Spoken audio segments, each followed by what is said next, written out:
तो कहानी की शुरुआत में हम यूएसए और रशिया के बीच चल रहे कोल्ड वॉर को देखते हैं, जिसके चलते रशिया की सोवियत यूनियन पेट्रियट नाम की एक सीक्रेट ऑर्गेनाइजेशन चला रही होती है, जिसमें काफी सारे साइंटिस्ट मिलकर डिफरेंट नेशनैलिटीज के लोगों के ऊपर एक्सपेरिमेंट्स करके उन्हें सुपर हीरो बना रहे होते हैं, ताकि वो सुपर हीरोज दुश्मनों से अपनी मातृभूमि की रक्षा कर सकें। हालांकि एक मिस्टीरियस एक्सप्लोजन के कारण उस लैब के साथ साथ उनका एक्सपेरिमेंट भी खत्म हो जाता है। इस हादसे के बाद से किसी को भी सुपर हीरो और उन्हें बनाने वाले साइंटिस्ट के बारे में कुछ पता नहीं होता कि आखिर वो सभी कहां और किधर चले गए। प्रेजेंट टाइम में रशियन आर्मी अपने नए रोबोट्स की टेस्टिंग कर रही होती है। इन रोबोट्स को चलाने के लिए किसी इंसान की जरूरत नहीं थी, क्योंकि ये बहुत ही एडवांस्ड एआई थे। सभी की टेस्टिंग अच्छी होती है, लेकिन अचानक वो रोबोट्स घूमते हैं और अपनी ही टीम के टैंक्स और हेलीकॉप्टर्स पर हमला शुरू कर देते हैं। इन रोबोट्स के खिलाफ आर्मी कुछ नहीं कर पाती और फिर देखते ही देखते रोबोट्स आर्मी की सभी व्हीकल्स को डिस्ट्रॉय कर देते हैं, जिसके बाद वो सभी जनरल्स और टेक्नीशियंस पर हमला करके उन्हें भी मार डालते हैं। तभी हमें पता चलता है कि इस हमले के पीछे डॉक्टर कुराटोव का हाथ है, जो कि बहुत सालों पहले पेट्रियट प्रोजेक्ट के साइंटिस्ट में से एक था। डॉक्टर कुराटोव के पास काफी सुपर पावर्स आ चुकी थी, जिनसे वो बिजली पैदा करके मशीनों को कंट्रोल कर सकता था। वो उन सभी रोबोट्स को कंट्रोल करके अपने साथ ले जाता है। कुछ समय के बाद मिनिस्ट्री ऑफ डिफेंस इस इंसिडेंट के बारे में जानकारी निकालने के लिए मीटिंग करती है, जहाँ मेजर जनरल निकोलाई सबको कोल्ड वॉर के दौरान हुई घटनाओं के बारे में बताते हैं कि 1940 में कुराटोव नाम का डॉक्टर पेट्रियट प्रोजेक्ट के टेक्नोलॉजीज डिपार्टमेंट में इंचार्ज था, जहां कुराटोव मॉड्यूल 1 नाम के एक ऐसे प्रोजेक्ट पर काम कर रहा था जिसमें एक रिमोट के द्वारा किसी भी व्हीकल को कंट्रोल किया जा सके, पर उसका एक्सपेरिमेंट फेल हो गया, जिसके कारण उसका प्रोजेक्ट बंद करवा दिया। इसके बाद कुराटोव पेट्रियट प्रोजेक्ट के हेड प्रोफेसर विक्टर से जेलस होने लगा, क्योंकि विक्टर का इंसानों को सुपर पावर बनाने वाला एक्सपेरिमेंट सफल हो गया था। इसलिए कुराटोव ने अपने पर्सनल एक्सपेरिमेंट के लिए विक्टर की रिसर्च को चुराने का फैसला किया। असल में वो विक्टर को पीछे करके खुद को एक ग्रेट साइंटिस्ट बनाना चाहता था। इस कारण कई लोग उसके शिकार बन गए, इसलिए कुराटोव को अरेस्ट कर लिया गया, लेकिन वो किसी तरह भाग निकला और अपनी लैब में छिप गया। जिसके बाद आर्मी उसकी लैब पर गई, लेकिन कुराटोव ने उस जगह पर बॉम्ब लगा दिए थे, जिससे लैब में एक बड़ा एक्सप्लोजन हुआ और सभी लोग मारे गए। तब आर्मी जनरल्स को लगा कि कुराटोव मर चुका है, लेकिन कुराटोव बच गया था और इस एक्सप्लोजन से निकले केमिकल्स ने उसके शरीर को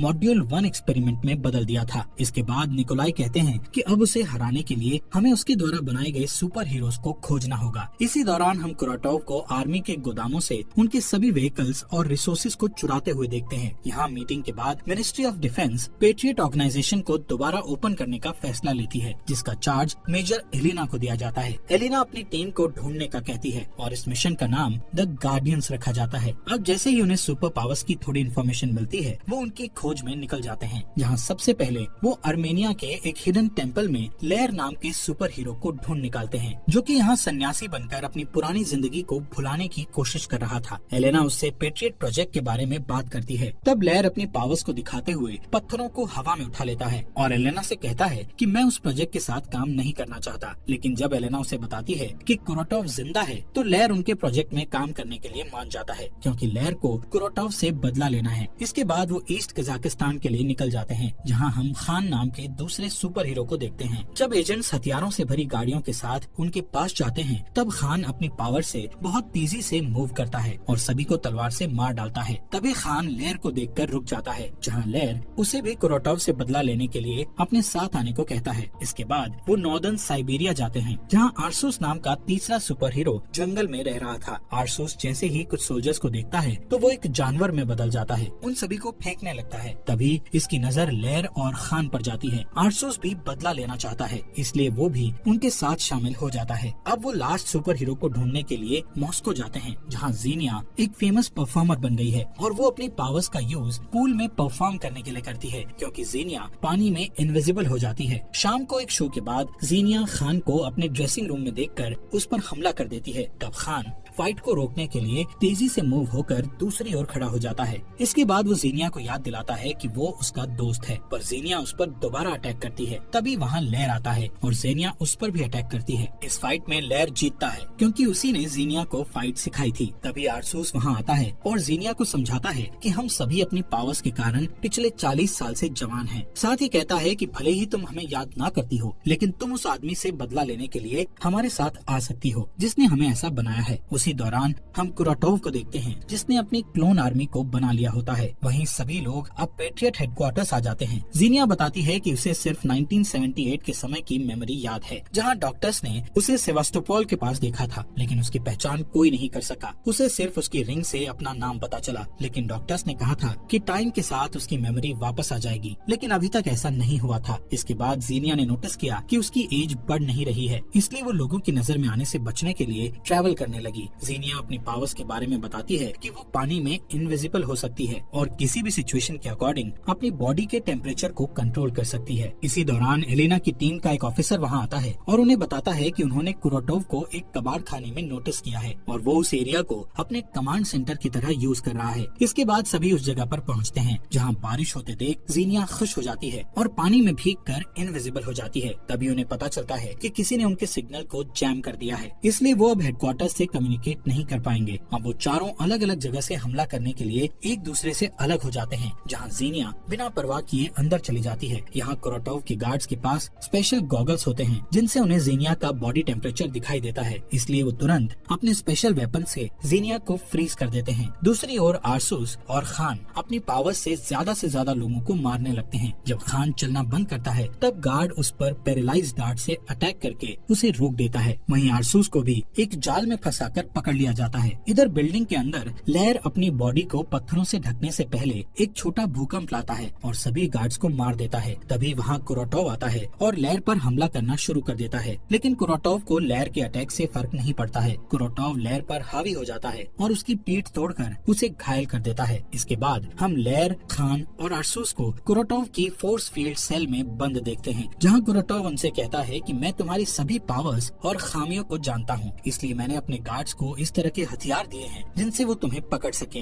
यहाँ कुराटोव उन लोगों को अपने साथ जुड़ने के लिए कहता है, पर आरसूस उसका साथ देने से साफ मना कर देता है, जिस पर कुराटोव उन्हें सोचने के लिए 24 घंटे का समय देता है। तभी आरसूस अपने चाकू को कुराटोव की ओर फेंकता है, लेकिन ये एक फोर्स फील्ड है, इसलिए उसका चाकू वहाँ से बाहर नहीं निकलता। इसके बाद कुराटोव उन चुराए हुए टैंक्स को इकट्ठा करता है और पूरे शहर पर उनसे अटैक कर देता है। इस अटैक के बाद न्यूज पर बताया जाता है कि आर्मी के सभी टैंक्स को चोरों ने चुरा लिया है, साथ ही उनका स्पेस ट्रांसमीटर भी चुरा लिया गया है। इसके बाद वो बताते हैं कि एक गुमनाम दुश्मन मॉस्को की ओर अपनी आर्मी ले जा रहा है, जिस वजह से शहर के सभी लोग शहर छोड़कर भाग रहे हैं। यहाँ हमें पता चलता है कि कुराटोव ने जनरल डोलगोव के साथ सौदा किया था कि अगर वो सुपर हीरो को उसके हवाले कर देगा तो वो किसी भी चीज को अपने कंट्रोल में नहीं लेगा। पर कुराटोव डोलगोव की डील को भूलकर उसे मार डालता है। असल में कुराटोव अपने मॉड्यूल 2 प्रोजेक्ट को शुरू करने वाला था, जिसमें कुराटोव उस ट्रांसमीटर को ओस्टेंकिनो टावर और फेडरेशन टावर से जोड़कर रशियन सैटेलाइट को सिग्नल भेजेगा और इस सिग्नल के जाते ही वो सभी सैटेलाइट्स को अपने कंट्रोल में ले लेगा, जिससे धरती पर मौजूद सभी चीजें उसके कंट्रोल में आ जाएंगी। इस बीच एलेना लेयर को वापस हेडक्वार्टर ले जाती है। जब लेयर ठीक हो जाता है तब एलेना को बताता है कि मैं जब बेहोश था तब मैं अपनी बेटी को देख रहा था। लेयर बहुत दुखी होकर बताता है कि मैंने अपनी बेटी को बूढ़ा होते हुए और उसे अपनी नजरों के सामने मरते हुए देखा है। असल में लेयर के पास सुपर पावर होने से उसकी उम्र नहीं बढ़ रही थी, जिस कारण अब वो बहुत दुखी हो चुका था। इसके बाद एलेना से मिलने कुराटोव का पुराना लैब पार्टनर विक्टर आता है। विक्टर बताता है कि वो इतने सालों से छुपा हुआ था, पर जब उसने न्यूज पर कुराटोव को देखा तो वो वहाँ आ गया, क्योंकि उन लोगों को कुराटोव को रोकने के लिए विक्टर की हेल्प जरूर पड़ेगी। यहाँ विक्टर तुरंत लेयर को ठीक करने का काम शुरू करता है। साथ ही एलेना को कुराटोव की सीक्रेट लैब का पता बताकर बाकी के सुपर हीरोज को बचाने का कहता है। इसके बाद एलेना की टीम उस लैब के अंदर घुसकर सभी गार्ड्स को मार देती है और गार्डियंस को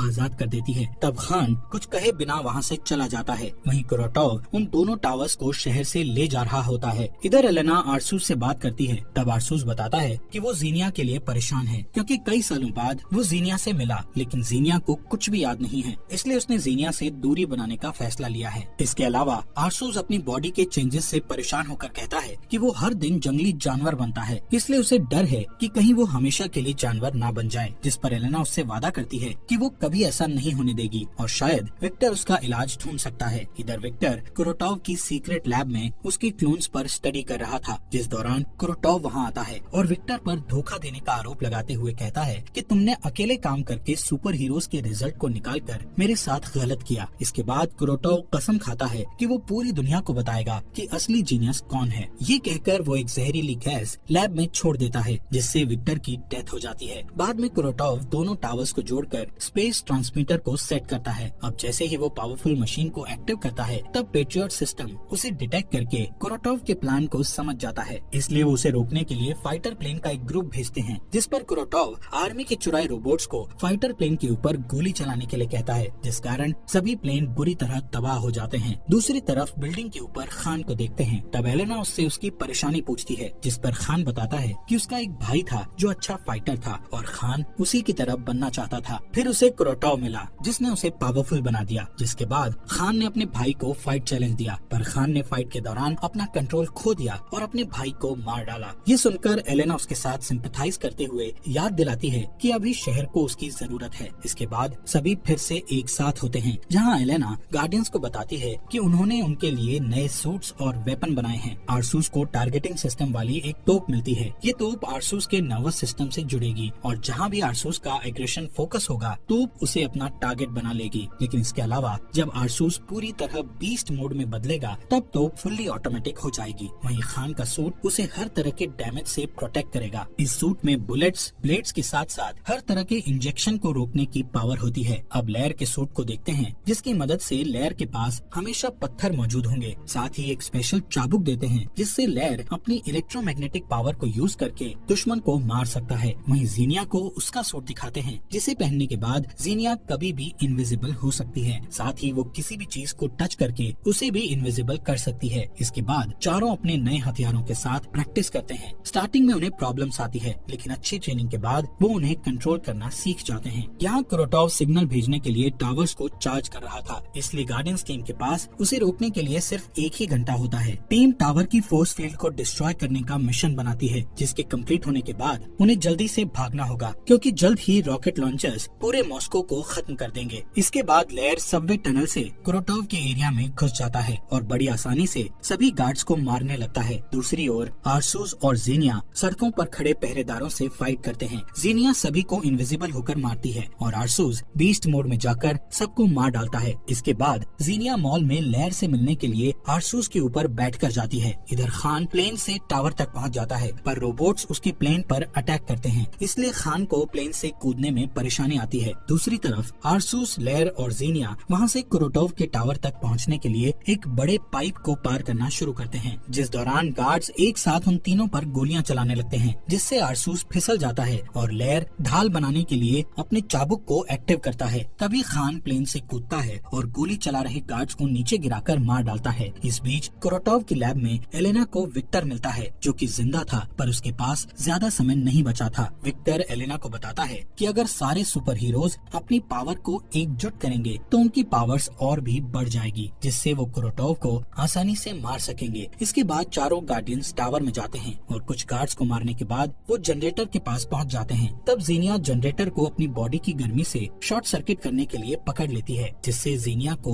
बहुत तकलीफ होती है, पर वो टावर के चारों ओर फोर्स फील्ड को बंद करने में सक्सेसफुल हो जाती है। आरसू जीनिया को गिरने से ठीक पहले पकड़ लेता है। इसके बाद आर्मी उस टावर को डिस्ट्रॉय करके कुरोटोव को मारना चाहती है, लेकिन एलेना उन्हें इंतजार करने के लिए कहती है ताकि गार्डियंस को कुरोटोव से बदला लेने का चांस मिल सके। गार्डियंस कुरोटोव से लड़ने उसके पास जाते हैं, जहाँ कुरोटोव अपनी पावर से आरसूस की तोप और लेयर के चाबुक को आसानी से डिसेबल कर देता है। इसके बाद वो खान को भी पीटता है। तभी जीनिया इनविजिबल होकर उसे चकमा देती है और लेयर को छूकर उसे भी इनविजिबल बना देती है। इस तरह वो दोनों मिलकर चाबुक से कुरोटोव को पकड़ लेते हैं। तब खान उसे ब्लेड से मारने की कोशिश करता है, लेकिन कुरोटोव बहुत स्ट्रॉन्ग था, इसलिए वो खुद को शॉक वेव से फ्री करके तीनों गार्डियंस को पीछे धकेल देता है। तभी आरसूस बीस्ट मोड में उठकर कुरोटोव पर अटैक करता है, लेकिन कुरोटोव उसे भी मारकर घायल कर देता है। इसी दौरान आर्मी उस जगह को ब्लास्ट करने के लिए मिसाइल्स लॉन्च करने का ऑर्डर देती है। यहाँ खान एक प्लेन को उड़ते देखकर अपनी ग्रैपल लाइन को उससे जोड़ता है और अपने सभी साथियों को लेकर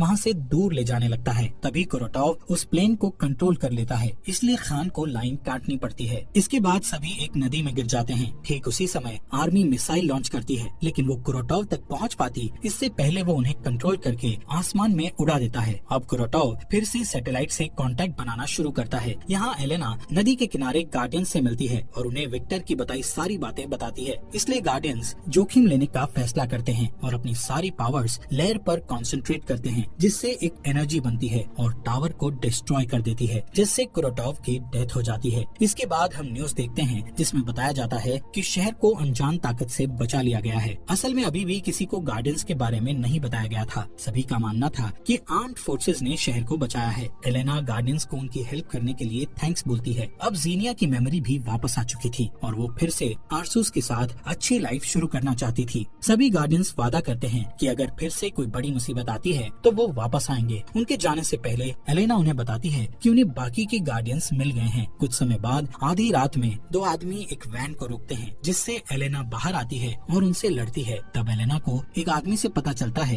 कि उसे फेरम नाम के किसी आदमी ने भेजा था। ये नाम सुनकर एलेना टेंशन में आ जाती है और इसी के साथ ये मूवी यहीं पर खत्म हो जाती है।